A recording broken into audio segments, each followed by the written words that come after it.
Bonjour à tous, Jean-Michel Béaco, directeur général de l'Institut Louis Bachelier. Je suis ravi de vous accueillir aujourd'hui pour la 5e édition des Conversations à venir, en partenariat avec le Collège de France, l'Institut Louis Bachelier et BNP Paribas, que je remercie. Nous aurions dû nous retrouver au Collège de France, mais pour des raisons qu'on connaît tous, indépendantes de notre volonté, voilà, nous nous retrouvons pour la 2e fois en studio pour parler d'un thème je dirais important et chaud, si j'ose dire, qui est les enjeux du marché du travail post-Covid. Donc il y a beaucoup de mots dans ce titre, et pour traiter de tous ces mots, nous avons le plaisir d'accueillir Stéphane Carcillo. Bonjour Stéphane. Bonjour Jean-Michel. Stéphane qui est donc professeur associé à Sciences Po et chercheur associé aussi d'ailleurs à Sciences Po, économiste de formation, et Stéphane que j'ai eu le plaisir de croiser à l'Institut du Bachelier en tant que directeur exécutif de la chaire sécurisation des parcours professionnels. Voilà, il l'a dirigé 6 ans et merci aussi de ça. Voilà, avec Pierre Cahuc et Yann Algan. Voilà, alors aujourd'hui Stéphane, je l'ai dit, tu as 6 mots à traiter. Alors peut-être le mot post dans Covid est plus ou moins important par rapport aux enjeux, par rapport au marché, par rapport au travail. Mais du coup, je te laisse donc faire, je dirais, à ta façon. D'accord ? Et je me permettrai éventuellement de te poser quelques questions. Les gens qui nous écoutent peuvent poser des questions qui vont me remonter, donc qu'on va me faire remonter par ordinateur, donc je pourrais aussi t'interpeller s'il y a des questions. En tout cas, je te demanderai, si c'est possible, de nous parler donc des enjeux du marché du travail post-Covid, sans langue de bois, et sans, je dirais, trop de symboles, si possible avec une vision un peu panoramique, mais je sais que tu sais faire ça, donc je te laisse la parole. Très bien, merci beaucoup pour cette invitation, merci Jean-Michel. J'espère qu'on aura l'occasion de converser, puisque c'est conversation à venir, donc qu'on puisse avoir aussi une conversation, pas seulement ma vision à moi, mais aussi un échange autour de ces sujets. Donc bon, le sujet, c'est l'évolution du marché du travail et cette transformation à la sortie de la période du Covid. Alors, la sortie de la période du Covid, on espère tous que c'est dans pas trop longtemps. Voilà, on voit bien qu'il y a encore des risques importants. Malgré tout, la vaccination nous protège, et j'espère qu'elle va aussi protéger les activités du coup le marché du travail pendant cette période hivernale. Mais malgré tout, on sent bien qu'on est depuis, je dirais, la rentrée de septembre, ou cet été d'ailleurs, dans une période où les activités ont quand même largement repris, surtout les activités de services qui avaient été très freinées pendant la période du Covid. Et on voit que ce marché du travail qui avait été complètement gelé, mis sous cloche pendant les différents confinements, grâce à différents dispositifs, notamment évidemment le chômage partiel. Dans beaucoup de pays d'ailleurs de l'OCDE, ce chômage partiel a vraiment permis de finalement garder les emplois, de garder les revenus, de sauvegarder la consommation, de créer un peu d'épargne aussi pour les ménages. Mais globalement, le marché du travail s'est gelé, c'est-à-dire que les gens n'ont plus bougé, ils sont pas démissionné, ils n'ont pas été licenciés, les entreprises d'ailleurs elles-mêmes n'ont pas disparu. On a vu finalement un effondrement des destructions d'entreprises. Des faillites, absolument. Voilà, et donc toute cette activité économique a été mise sous cloche, un peu gelée.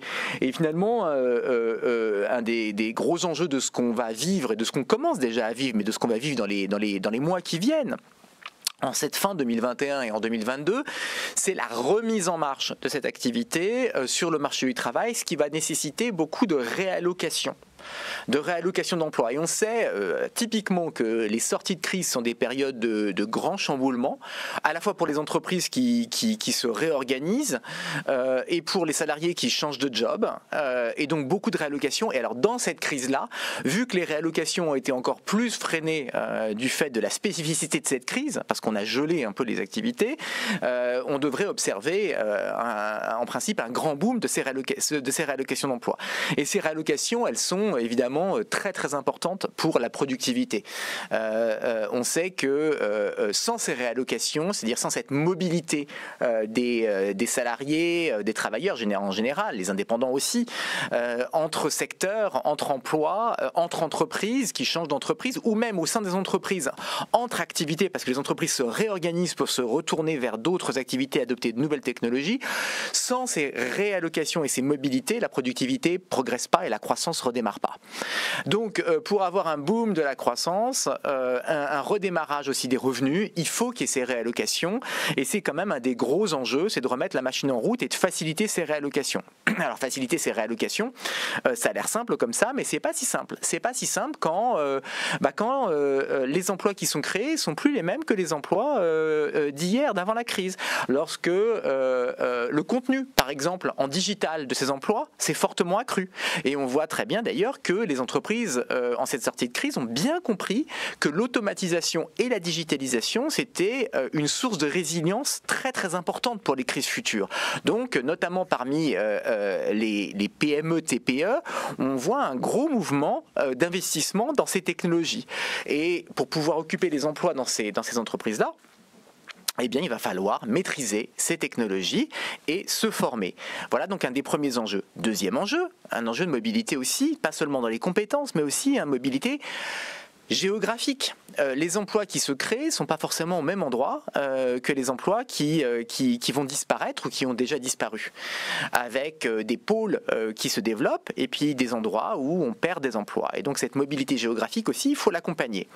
Alors pour ça, il y a un gros enjeu de formation. Formation dans l'entreprise évidemment, parce que la plupart des gens, la majorité des personnes, des travailleurs sont dans les entreprises. Donc il faut qu'on puisse organiser la formation dans ces entreprises. Et puis évidemment aussi la mobilité, la formation des demandeurs d'emploi, de ceux qui soit ont démissionné parce qu'ils avaient un projet professionnel, soit parce qu'ils ont perdu leur emploi de manière involontaire. Et ces gens-là, il faut aussi les former. Donc un gros enjeu de formation et d'orientation qui est le rôle de services publics d'emploi en France, Pôle emploi, avec aussi des enjeux de digitalisation de ces services-là, qui eux-mêmes se modernisent, un enjeu de digitalisation de la formation elle-même, parce qu'en fait, on n'a pas forcément besoin d'aller se former dans une salle de classe, on peut aussi faire beaucoup de ces formations au digital à distance justement, puisqu'en fait c'est la transformation aussi des technologies de formation qui se produit en ce moment, et donc un très gros enjeu de mobilité. Alors pourquoi ces enjeux sont encore plus importants aujourd'hui que dans les crises précédentes? J'ai expliqué que c'est parce que le marché du travail s'était beaucoup gelé pendant la crise du Covid, mais c'est aussi parce que les grandes tendances du marché du travail qui préexistaient à la crise reviennent en force. Et ces grandes tendances du marché du travail, elles sont au nombre de 3. Il y a le changement technologique, il y a le vieillissement de la population, et il y a le changement climatique. Et en fait, en cette sortie de crise, ces grandes tendances réapparaissent avec encore plus d'acuité. Alors, je vais commencer par le changement technologique.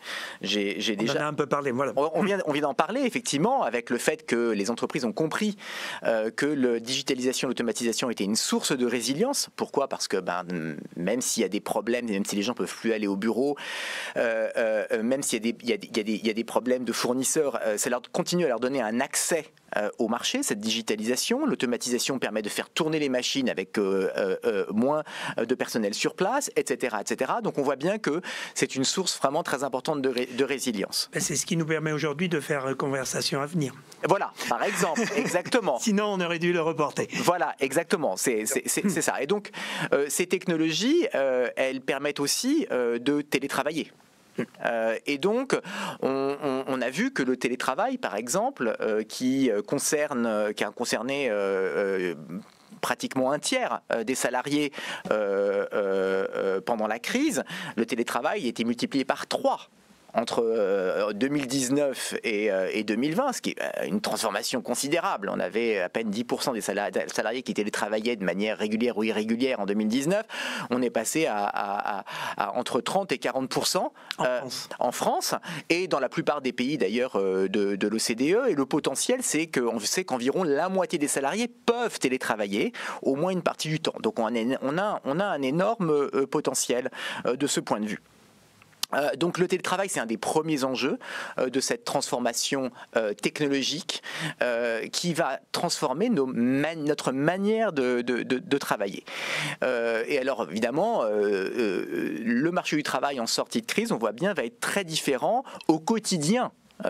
Pour les salariés et pour les travailleurs indépendants. Pourquoi ? Parce que ce télétravail permet de ne plus se rendre au quotidien au bureau, ça permet d'économiser du temps de transport, ça permet aussi beaucoup plus de flexibilité entre les activités personnelles, la gestion de son temps dans les activités personnelles et les activités professionnelles. Donc on gagne en temps. Et en bien-être. Et du côté des entreprises, on gagne aussi potentiellement en un certain nombre de coûts. Le coût des bureaux qui coûte très très cher dans certaines villes tendues, l'électricité, le chauffage, etc. Donc on voit qu'on a un intérêt commun, que ce soit du côté des salariés et du côté des entreprises, pour trouver un terrain d'entente et poursuivre l'expérience du télétravail au-delà de la crise. Et quand on a un intérêt commun comme ça, on voit bien que les gens vont négocier. Et donc il est très très probable que ça dure un certain temps et que ça s'installe de manière durable sur le marché du travail. Alors, c'est pas évident, il faut trouver la manière de faire. D'abord, il y a un enjeu de formation, parce que tous les salariés ne sont pas égaux face au télétravail. Certains sont dans des métiers où on pourrait télétravailler, mais n'ont pas forcément le matériel à la maison. Certains n'ont pas forcément les compétences digitales pour utiliser tous les outils de l'entreprise, donc il faut aussi les former. Donc on n'est pas tous égaux de ce point de vue dans la capacité à télétravailler. Et du côté des entreprises, c'est aussi une grande transformation avec un besoin de formation parce que les managers doivent s'adapter à ce télétravail. Dans un pays comme la France, où on avait une culture forte de la présence au bureau, surtout parmi les cadres, où il fallait être présent assez tard le soir, on était plus dans un management, je dirais, de moyens, où on devait démontrer qu'on mettait les moyens pour faire le job, plutôt qu'un management en termes de performance. Et un management qui finalement s'appuie sur des projets, des objectifs bien définis, des objectifs à remplir, et puis ensuite les moyens, et bien finalement c'est aux salariés de les trouver pour remplir ces objectifs, avec une vérification que justement on dispose de tous les outils pour remplir les objectifs, des points réguliers, mais ça nécessite du coup un management, ce qu'on appelle un management de performance. Et ce management de performance, dans certaines entreprises, c'est un peu une révolution. On n'a pas moins l'habitude de le faire. Ça nécessite d'abord plus de confiance. Et tous les pays ne sont pas égaux de ce point de vue. On sait par exemple que la France... on n'est pas les meilleurs. Les différentes études montrent qu'en gros, en France, la confiance est assez faible quand même. Et donc, pour faire du management de performance, il faut de la confiance. Mais il faut aussi changer de méthode. Il faut interagir beaucoup plus, clarifier les objectifs, faire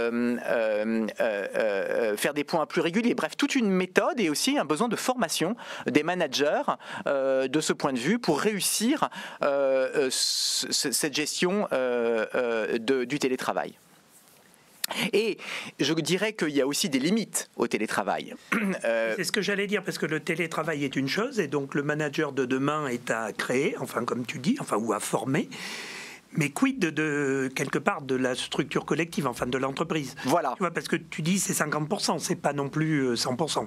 Alors, c'est 50% des salariés, mais pour ces salariés, c'est pas forcément 100% du temps de ces 50%. Pourquoi ça ne peut pas être 100% du temps ? Parce que dans les entreprises, on a un certain nombre de limites qui sont liées au fait qu'on a besoin de créer un collectif dans l'entreprise. Si on est tous effectivement à la maison, ce qui peut se passer, c'est une perte du sens commun Un perte du collectif, c'est-à-dire un perte de la culture d'entreprise, de la motivation en équipe pour réaliser un objectif commun.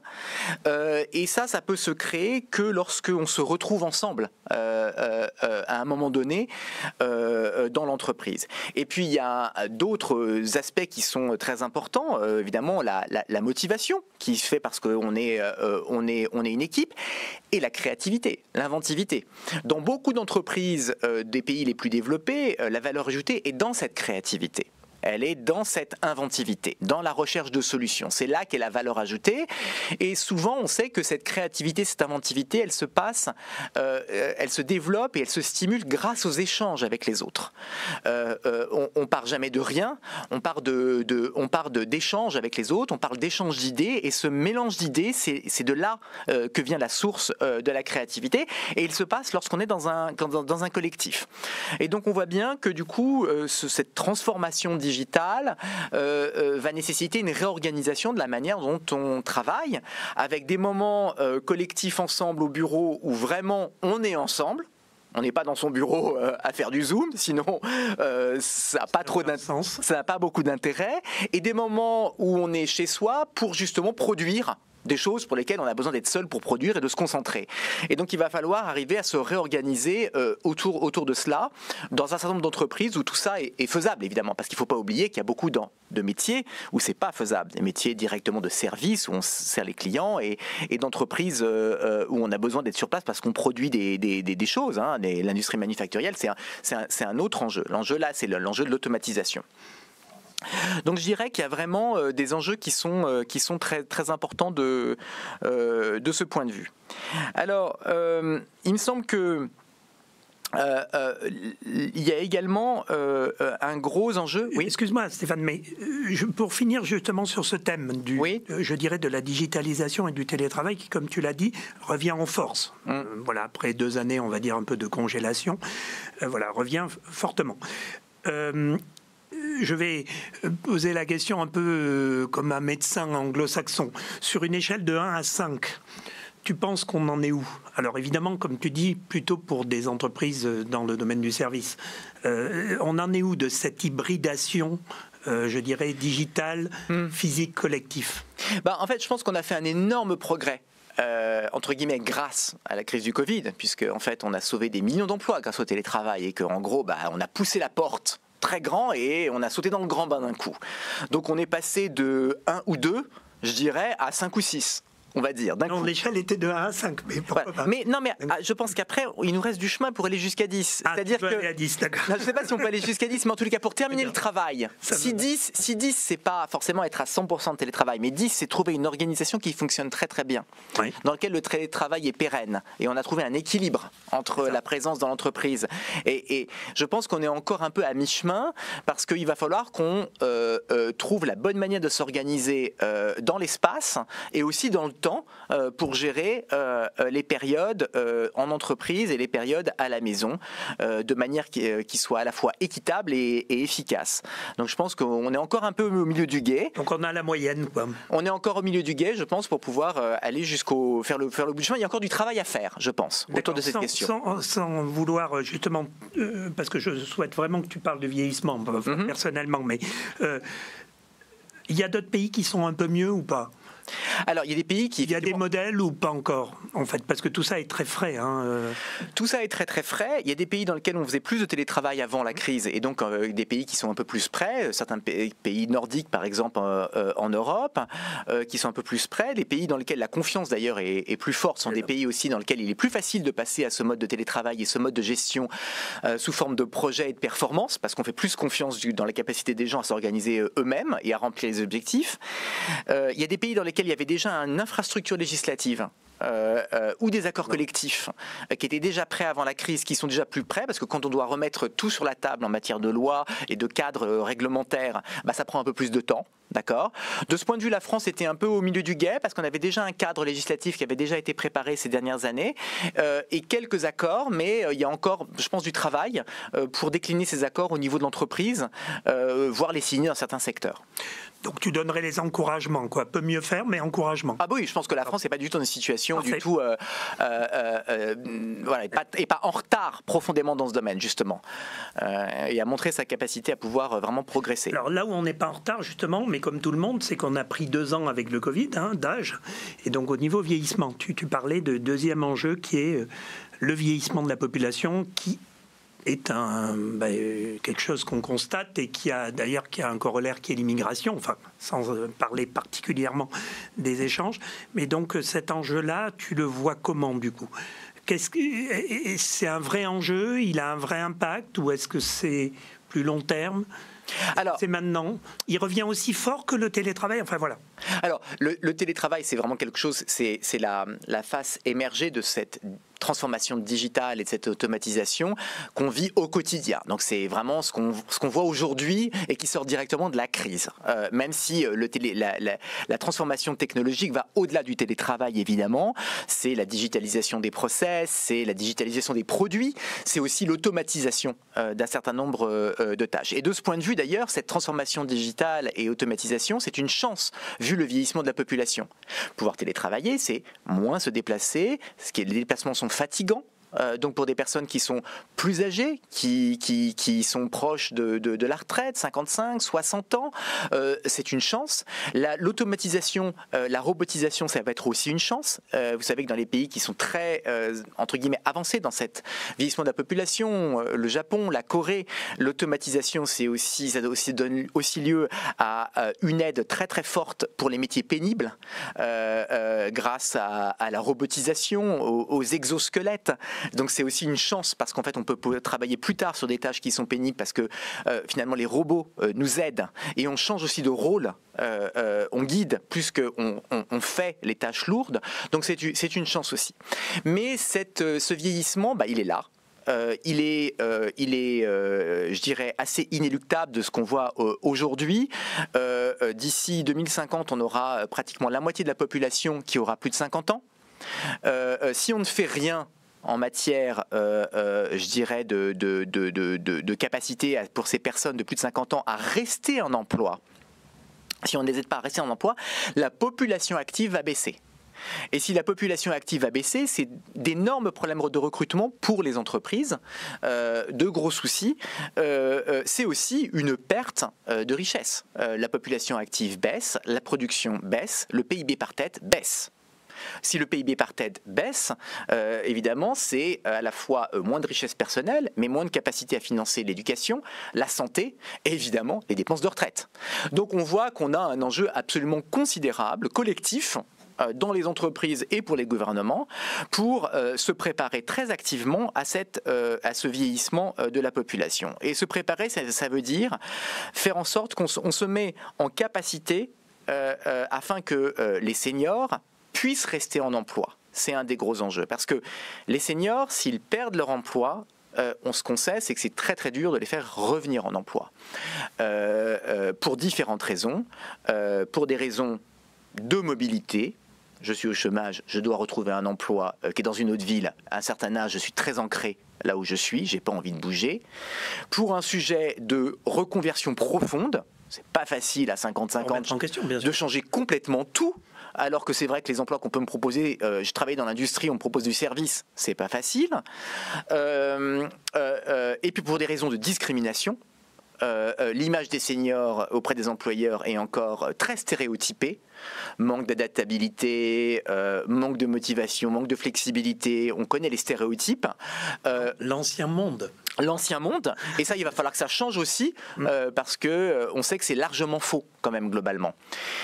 Et donc pour préparer cette transformation, il faut effectivement qu'on prépare la carrière de ces seniors pour les maintenir dans l'emploi, les faire bouger d'emploi avant qu'il soit trop tard, entre guillemets, c'est-à-dire qu'avant qu'il soit dans un emploi qui doit être détruit et parce qu'il y a une transformation profonde, et puis surtout créer une culture de la formation. Formation, c'est un enjeu essentiel dans cette transformation. Les seniors sont 2 fois moins susceptibles de se former que les moins de 50 ans, les plus de 50 ans. Donc c'est vraiment un écart énorme. On sait en plus qu'il y a un effet de cohorte.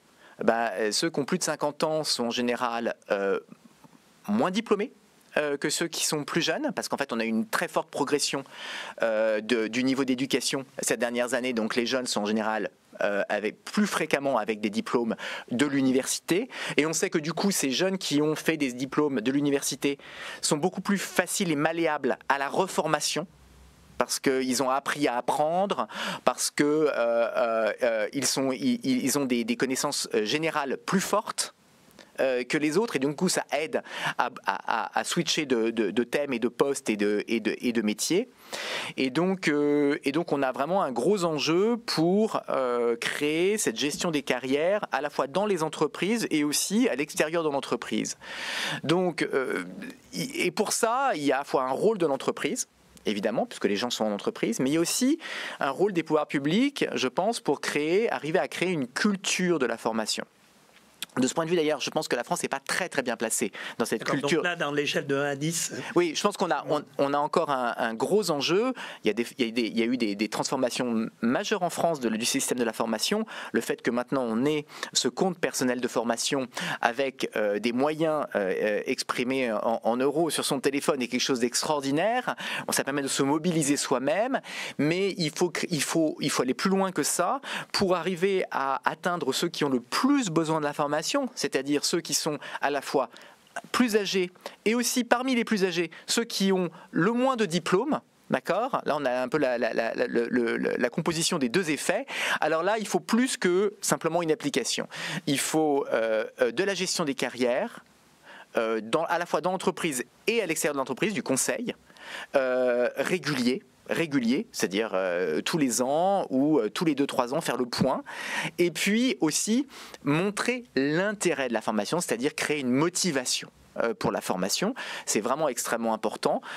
Une des barrières de l'accès à la formation, c'est pour beaucoup de gens le temps disponible, mais pour les plus âgés, c'est beaucoup la motivation. À quoi ça me sert de retourner dans une classe ? Qu'est-ce que ça va m'apporter ? Si les gens ne comprennent pas ça, ils vont pas suivre la formation, ou ils vont pas aller jusqu'au bout, ou ils vont dire non quand on leur propose une formation. Donc il faut montrer là où est-ce que ça peut nous mener en termes de changement de métier, en termes de carrière, en termes de salaire, d'évolution. C'est vraiment tout à fait essentiel de créer cette culture de la formation. Et puis une dernière barrière aussi, et là le changement technologique peut nous aider à la formation des seniors, c'est les modes de formation. Le fait de retourner dans une salle de classe, c'est pas... On peut difficilement, là, mais... En ce moment, on peut difficilement, c'est pas facile, et 2, pour les personnes qui sont plus âgées, c'est pas forcément, qui d'ailleurs ont pas beaucoup aimé l'école pour les moins qualifiés, et puis l'ont pas fait depuis des années, c'est pas forcément la chose la plus attrayante.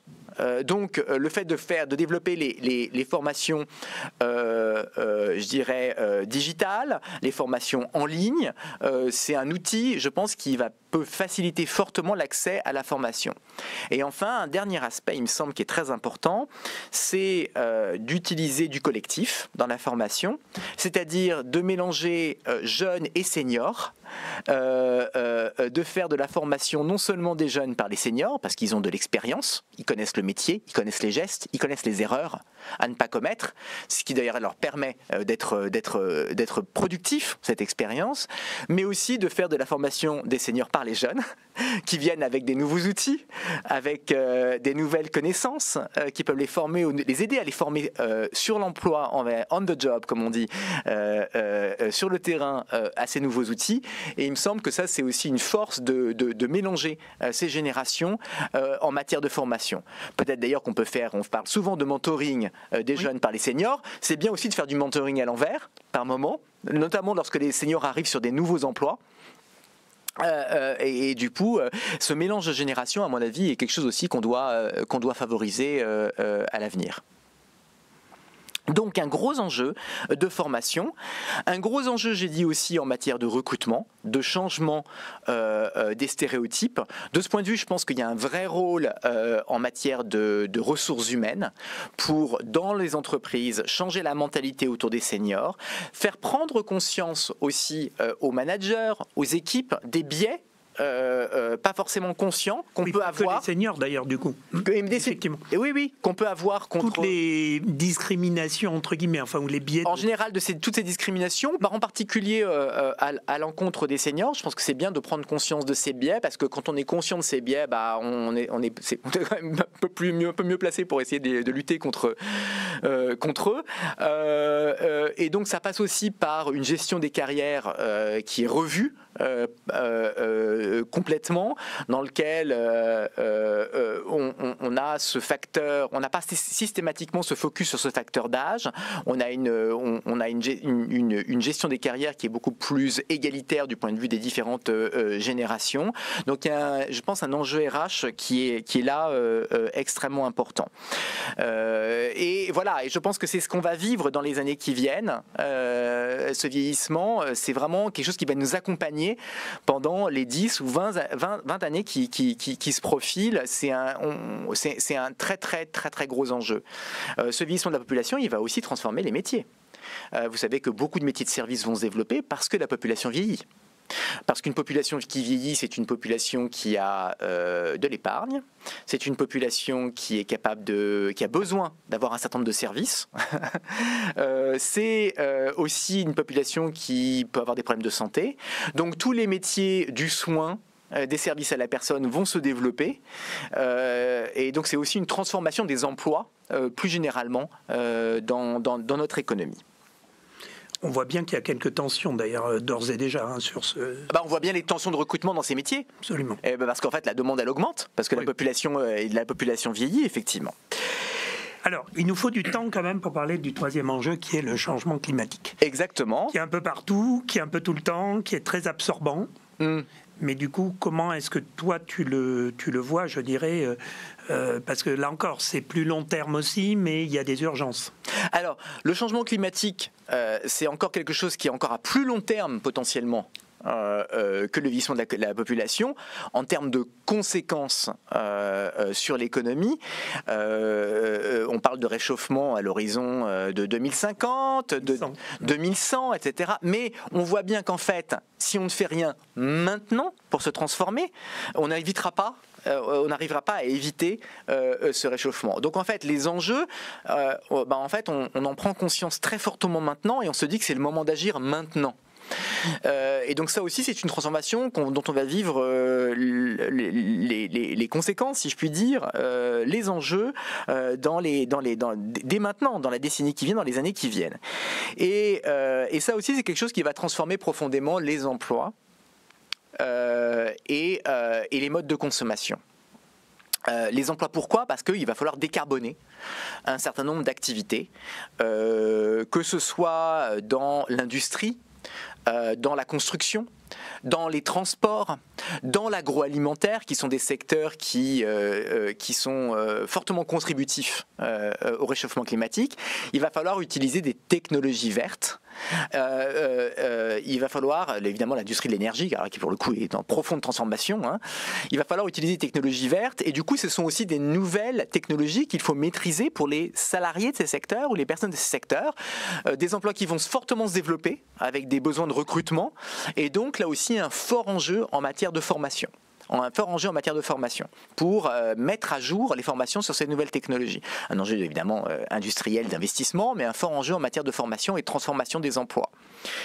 Donc grosse transformation du marché du travail pour ces secteurs-là, mais aussi un gros enjeu de réallocation d'emplois. On voit bien que certains salariés qui travaillaient dans des secteurs ou des entreprises très polluantes vont devoir se diriger vers des entreprises peu polluantes, qui sont en boom, qui vont être en boom dans les années qui viennent, qui vont être fortement, potentiellement subventionnées, aidées, du coup avec une forte demande, et donc des besoins de mobilité soit entre secteurs, soit à l'intérieur même d'un secteur, entre entreprises moins vertes ou polluantes et entreprises qui sont vertes, qui ont déjà fait la transformation.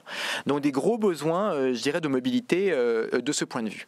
Mais il y a un autre enjeu. Mais excuse-moi de t'interrompre là-dessus, mais c'est vraiment un enjeu de formation du coup, ou est-ce que finalement quelqu'un qui était, je dis n'importe quoi, mais qui était soudeur dans une entreprise polluante peut devenir soudeur dans une entreprise non polluante? Non, il n'y a pas vraiment de formation, ou alors j'ai mal compris ce que tu veux dire. Mais ça dépend.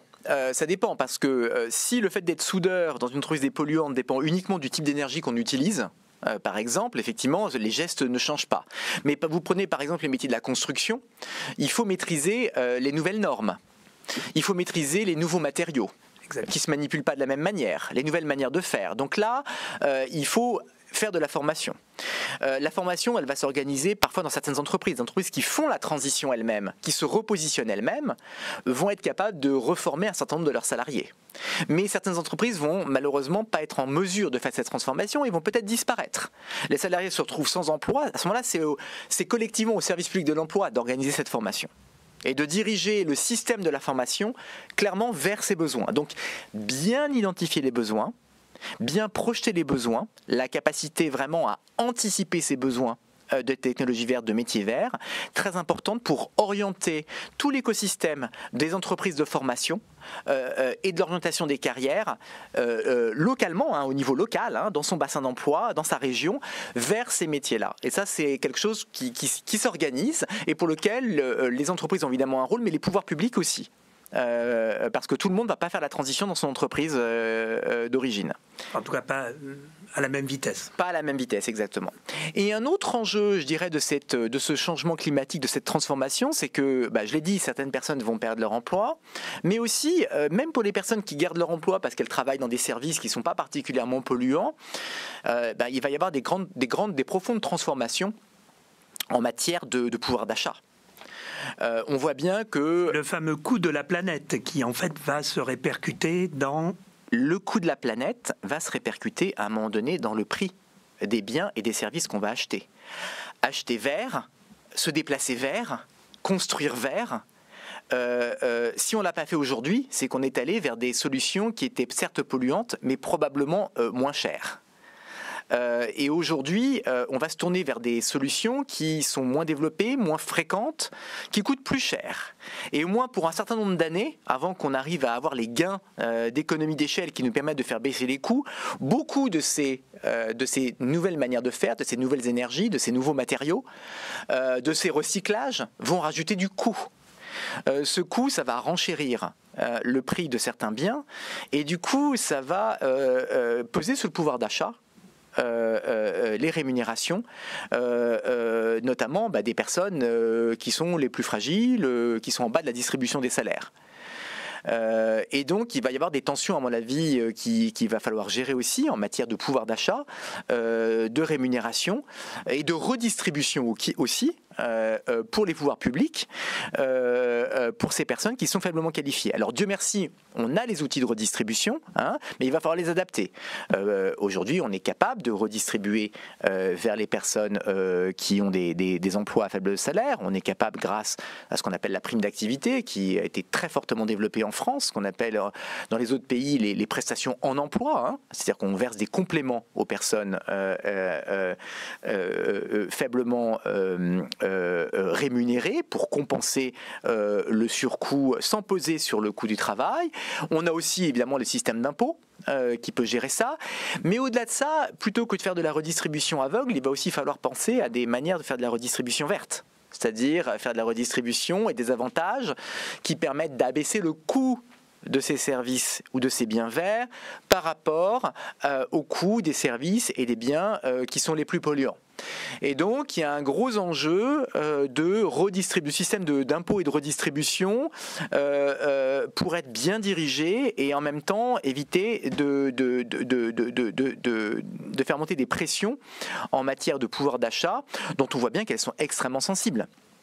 Je veux dire, dès qu'on a voulu faire la taxe carbone, on a vu ce qui s'est passé, des revendications très fortes, l'acceptabilité de la transition verte et de l'adaptation au changement climatique, c'est aussi quelque chose qui va passer par la capacité des pouvoirs publics à compenser entre guillemets les perdants ou compenser et aider la transition de ceux qui vont voir la facture monter mais qui ne sont pas forcément en mesure de supporter cette hausse. C'est évidemment quelque chose de très très important, à la fois sur le marché du travail et en matière de revenus.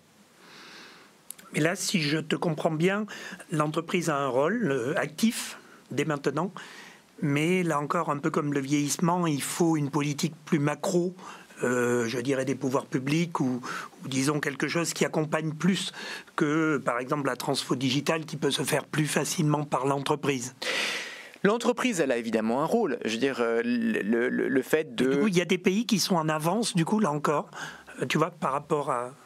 Alors, c'est mécanisme sur le vieillissement, on voit bien Corée, Japon, tu dis. Oui. Sur la partie changement climatique. Objectivement, aujourd'hui, on est vraiment au début de ce processus. Et donc, en fait, dans tous les pays, on a des poches très avancées sur certains secteurs, certaines technologies, et puis des poches vraiment très en retard. Et donc, on est vraiment dans tous les pays sur ce kaléidoscope d'activités extrêmement variées. Je pense qu'il n'y a pas un pays qui est absolument, dans les pays développés, modèle de ce point de vue. On est tous aux prises avec ces enjeux-là. L'entreprise peut faire beaucoup en s'orientant évidemment en anticipant cette transformation, en orientant déjà les technologies en faveur de cette transformation verte, mais on ne peut pas tout demander à l'entreprise. Investir dans le changement climatique, c'est très important, mais si les pouvoirs publics ne mettent pas en place les outils qui permettent d'inciter les personnes à investir en termes de formation et de technologie dans le vert, ce ne sera pas facile pour les entreprises de le faire. Les entreprises, elles sont en compétition. D'accord ? Donc, si vous changez la réglementation, tout le monde, à la limite, est face aux mêmes réglementations et va aller vers le vert. Si vous changez les incitations fiscales, tout le monde peut se remettre en ligne avec ces incitations fiscales qui peuvent permettre d'aller vers le vert. D'accord ? Mais si les règles du jeu ne sont pas modifiées par les pouvoirs publics pour aligner, mettre en ordre de bataille et aligner tout le monde pour déployer des efforts et aller vers le vert, ça va être très très dur pour les entreprises qui sont dans un monde de concurrence de choisir forcément des formations et des technologies qui ne sont pas forcément les plus économes du point de vue des coûts, même si elles sont bonnes pour la planète. Donc on voit bien que oui, les entreprises ont un grand rôle, évidemment c'est elles qui font les choses, mais les gouvernements sont absolument essentiels pour mettre en ordre de bataille et aligner les incitations et les réglementations pour que tout le monde marche dans le sens de la transformation verte. Oui, c'est le sujet sur lequel on a le plus besoin d'un cadre, alors français bien sûr, mais européen aussi. Il y a un Green Deal européen, voilà. Il y a des exemples de mémoire. Je crois que le prêt qui a été consenti à Air France, par exemple, est assorti de conditions. Notamment au niveau du verdissement de la flotte, etc., etc. Donc on voit quand même des choses qui partent, je dirais, de l'État et qui arrivent à l'entreprise. Oui, et je pense... Qu'est-ce que tu en penses d'ailleurs ? Non, je pense que tu as raison, Jean-Michel. Sur la compagnie aérienne, tu penses que c'est bien ? Enfin, je ne sais pas, je prends un exemple. Non, mais tu as raison de me dire que finalement, la transformation digitale, l'automatisation, les entreprises ont une claire incitation à le faire, parce qu'aujourd'hui, c'est comme ça qu'elles réussissent sur les marchés. C'est un must. Le vieillissement de la population, elles vont devoir y aller aussi fortement parce qu'elles vont avoir des problèmes de recrutement forts au fur et à mesure du vieillissement de la population. Et donc du coup, quelque part, les pouvoirs publics aident avec la formation, etc. Mais elles-mêmes vont devoir se transformer, sinon, gros problème pour croître, d'accord ? Mais les pouvoirs publics ont probablement un rôle plus important à jouer pour accompagner ça en matière de formation que pour le digital. Et puis là, pour le changement climatique, alors là, rôle majeur, je pense, actuellement des pouvoirs publics pour vraiment level the playing field, comme on dit en anglais, faire en sorte que les règles soient les mêmes pour tout le monde, pour justement changer les incitations et l'orientation des activités. C'est d'ailleurs pour ça que les États se croisent à la COP, alors avec plus ou moins de succès, et pas encore trop les entreprises. Ça commence d'ailleurs. Oui. La COP devient un peu hybride, État-entreprise, mais on voit bien effectivement que l'État a un gros rôle à jouer. Du coup, parce que le temps tourne, c'est normal, je dirais, revenons donc à notre sujet, les enjeux du marché du travail post-Covid. Moi, il y a une question que j'aimerais te poser. C'est finalement, est-ce que tu pourrais nous décrire en quelques minutes l'entreprise du futur? Alors, on a bien vu les enjeux, mais finalement, alors je ne parle pas que de notre partenaire BNP, mais de toutes les entreprises. C'est quoi l'entreprise du futur pour toi? Enfin, l'entreprise du futur étant l'entreprise d'aujourd'hui qui, je dirais, a un futur. Voilà.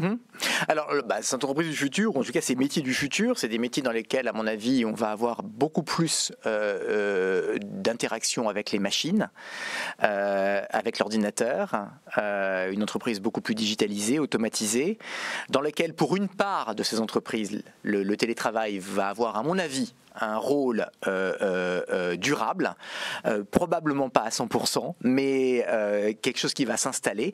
Là encore, pour, je dirais, la moitié des emplois, probablement. Il n'est pas encore bien stabilisé. Non, c'est pas stabilisé. C'est pas stabilisé, mais moi, je crois que c'est quelque chose qui va être là pour quelque temps, en tous les cas, qui va certainement s'installer. Je pense que cette entreprise du futur, c'est une entreprise aussi dans laquelle le verdissement des activités va être très, très important, non seulement parce que la réglementation va changer, mais aussi parce que ça va devenir très important pour les personnes elles-mêmes. Ça donne du sens. Parce que ça donne du sens et que, en gros, je pense que les gens prennent conscience de l'importance de ça. Ça crée énormément de sens. Donc, le fait que ces technologies se verdissent, qu'on change la manière de faire, extrêmement importante. Et puis, c'est une entreprise aussi dans laquelle avoir 50 ans, c'est plus un handicap.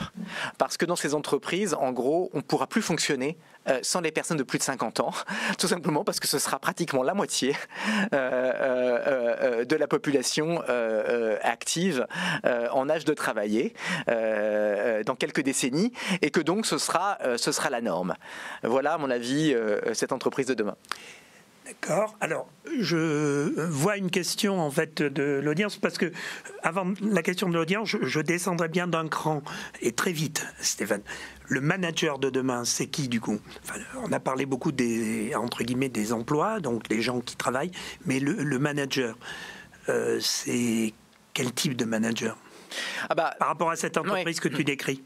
Je pense que c'est un manager dans lequel il y a vraiment une forte construction de la confiance avec ses équipes, qui travaillent beaucoup en mode projet et en mode performance, plus qu'en management de moyens, à mon avis.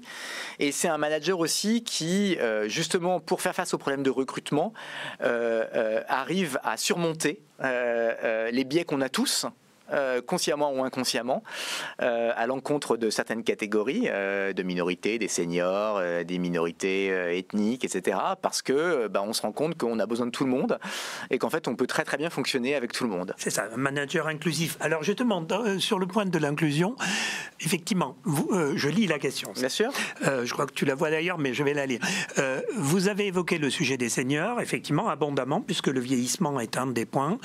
Mais quelles sont les tendances et défis pour les jeunes sur le marché de l'emploi? Alors là, c'est beaucoup plus spécifique, puisque c'est vrai que, si je veux dire, quand on t'entend, on se dit, finalement, le futur est pour les jeunes, quoi, entre guillemets. Et là, effectivement, est-ce qu'il n'y a pas quand même quelques nuages aussi? Quelques tendances et quelques nuages pour cette population? Oui. Alors, pour les jeunes en général, je pense qu'un des gros enjeux, c'est de trouver du sens dans ce qu'ils font. Et, pour tout le monde? Non, pas forcément. Diplômé et non diplômé? Alors, tu vois, je pense que d'une manière générale, diplômé ou non diplômé, le sens, plus que la carrière en soi, je pense, a perdu de son importance par rapport aux générations antérieures. On cherche beaucoup le sens et on n'hésite pas à changer de job et changer de métier. Ça a toujours été la caractéristique des jeunes, mais je pense que c'est encore plus vrai aujourd'hui. On est moins attaché à la carrière et à l'entreprise, on est plus attaché au sens de ce qu'on fait. Donc je pense que ça, c'est quelque chose qui est très important pour les jeunes. Maintenant, les jeunes ne sont pas du tout égaux. Les jeunes diplômés, en fait, il y a une telle demande, vu les changements technologiques, vu la digitalisation, ils cochent quasi toutes les cases, quoi. Il y a une telle demande pour ces compétences-là qu'ils ont en fait toutes les cartes entre leurs mains et le fait, ils ont les moyens de leurs ambitions en matière de sens, potentiellement, pour ceux qui sont diplômés. Ils ont les moyens de changer, ils ont les moyens de dire ciao, je vais voir ailleurs, parce qu'il y a une très forte demande pour eux. Même de monter leur boîte, absolument. Voilà. Le gros risque, c'est les jeunes qui ratent la marche de l'école. Ceux qui ne décrochent pas le bac, ou qui vont pas plus loin que le bac. Pour eux, il y a un gros enjeu parce que tout simplement les emplois qui sont ouverts par les entreprises nécessitent un minimum de compétences techniques. Aujourd'hui, c'est des métiers qui montent en gamme de plus en plus et qui nécessitent des savoirs extrêmement précis. Et pour eux, c'est beaucoup plus difficile. Il y a un gros enjeu des pouvoirs publics. Aujourd'hui, on a encore un jeune sur 7 environ qui sort de l'école sans diplôme en France. On a fait des gros diplôme, c'est et en gros ils ont pas le bac, quoi. Ils ont même pas le CAP. D'accord.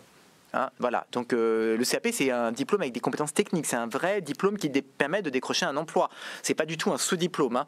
Mais il y a des jeunes qui ne décrochent pas de CAB, BEP, qui du coup n'ont pas du tout les compétences pour rebondir sur le marché du travail. Il y a environ un jeune sur 7 qui est dans ces situations. Pour eux, c'est très très dur et ça va être de plus en plus dur. Parce que le marché du travail monte, les métiers sont de plus en plus techniques. La barre monte. La barre monte. Et donc, il y a un gros enjeu pour former ces jeunes-là, à mon avis, pour les remettre tout de suite sur les rails de la formation. Et qu'est-ce que ça veut dire concrètement pour les pouvoirs publics ? Ça veut dire, plutôt que de les laisser partir de l'école, aller tout de suite les chercher à l'école et leur proposer une solution. Soit, s'ils veulent plus aller à l'école, les mettre en emploi tout de suite, pour ensuite éventuellement les former sur le tas, soit leur proposer des formations alternatives plus concrètes pour leur dire voilà, l'école, le lycée, le collège, ça t'a pas plu, mais je vais te montrer un truc, qu'est-ce qui t'intéresse ? On va rentrer en apprentissage, on va faire un pré-apprentissage, et ça, il y a des pays qui sont plus avancés que nous encore dans ce domaine, parce que soit ils vont chercher directement les jeunes à la sortie de l'école via les services publics de l'emploi, soit ils ont carrément des services de l'emploi et des services sociaux dans les écoles qui vont immédiatement appeler les jeunes qui sont en risque de décrochage pour les suivre de très très près. Et donc de ce point de vue, en France, on a fait des gros progrès avec les plateformes anti-décrochage, mais on est encore un peu loin de l'école. Et donc cette intégration, c'est très dur à faire. Dans tous les pays, c'est très dur à faire, mais il faut qu'on la fasse parce qu'en fait, avec le vieillissement de la population, comme je l'ai dit, la baisse tendancielle de la population en capacité de travailler, parce qu'on a des gens qui vont vieillir, on a besoin de tout le monde. Sur le marché de l'emploi, on ne peut pas se permettre d'exclure les jeunes les moins qualifiés durablement de l'emploi. Oui, et puis on a le double de chômage aussi pour cette raison. Bien sûr. Voilà.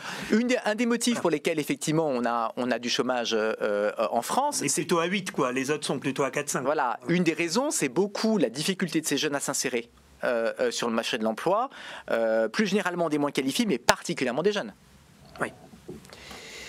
D'accord. Écoute Stéphane, je pense qu'on est arrivé au terme un peu de notre discussion. Est-ce que tu as un autre message que tu voudrais passer qui soit plus, je dirais même éventuellement, là je parle à l'économiste, on n'a pas parlé de plein d'autres sujets, alors on avait bien développé le changement climatique avec Christian Pertuis la dernière fois, donc là voilà, là je pense qu'on a bien abordé la transformation digitale, la transition générationnelle, ou la transition démographique, le changement climatique, on n'a pas abordé l'inflation par exemple. En gros, dit autrement, comment on sort de ce Covid ? Parce que on a bien vu tout ce qui avait été oublié qui revient en force, mais il y a un message un peu Covid, un peu plus centré Covid que tu veux passer. Effectivement, comment est-ce qu'on sort à la limite, tu peux me dire je suis optimiste, ça me suffit, mais tu vois. Non, mais moi, tu as un message d'économiste. Moi, je pense que je suis, de ce point de vue, assez optimiste sur la sortie de cette crise. Je pense qu'on a tous les moyens pour s'en sortir. Tous les outils sont en place. On peut encore les améliorer, mais je pense qu'on a les outils en place pour sortir par le haut de cette crise. Il y a évidemment des risques macroéconomiques qu'on connaît. Il y a les risques d'inflation en ce moment. Objectivement, aucun économiste n'a de boule de cristal. Personne ne sait si c'est quelque chose qui est très très temporaire ou qui va durer un peu plus longtemps. Mais malgré tout, on voit qu'on a les moyens de s'adapter. On a les moyens de corriger ce qui doit être corrigé, même en matière d'attractivité d'attractivité de certains métiers, de revalorisation des salaires. Je pense que avec le dialogue social, avec les outils de formation, avec l'orientation des aides publiques vers ces nouvelles technologies et ces emplois verts, on peut sortir par le haut de cette crise. Y compris le whatever it cost. Y compris la fin du whatever it cost, parce qu'à un moment donné, il va effectivement falloir sortir de ce sujet. Mais je pense qu'on est déjà dans cette période de transition, mais je crois qu'on a les moyens de s'en sortir. D'accord, merci beaucoup Stéphane. Merci à tous et je vous souhaite une bonne journée en vous donnant rendez-vous pour une nouvelle édition des Conversations à venir que nous allons programmer. Je répète, en partenariat avec le Collège de France, BNP Paribas et l'Institut Louis Bachelier. Merci à tous. Merci à tous.